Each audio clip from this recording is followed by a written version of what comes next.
Today we get to celebrate one of the 12 apostles. In particular, we celebrate Saint Bartholomew, also known as Nathaniel in the Gospel of John. And today we hear about his calling, how Jesus calls him to himself and he becomes an apostle.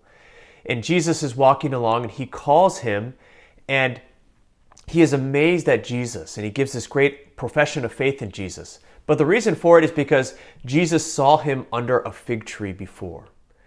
And Nathaniel's amazed by this for some reason, and Jesus is interested in why he's so amazed. He says, "You'll see greater things than this."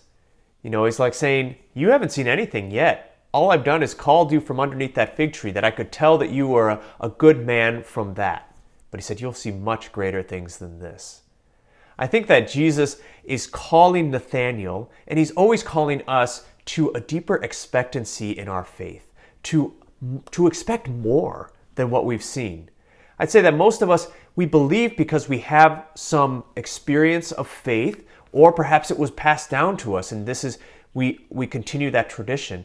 But Jesus is always calling us to more, and he wants us to expect more as well, that we would see amazing things, that we would see people physically healed of their ailments, that we would hear the voice of God through the voices of others, that we might truly experience Jesus in our midst each and every day of our lives, that might not be the exception to the rule, but the rule, that our lives might be filled with the grace of the Holy Spirit in all that we do, and that we might step out in faith, believing that the Lord is going to act through us as well.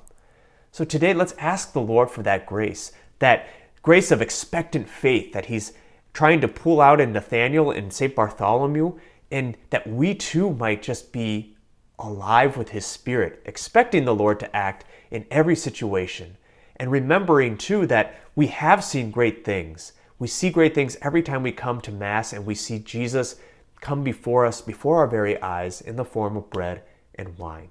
That Jesus' true body and blood are present in that sacrament. So let's be confident today in the Lord's ability to do great things through us, before us, that we might have that expectant faith and might come to believe in greater and greater things.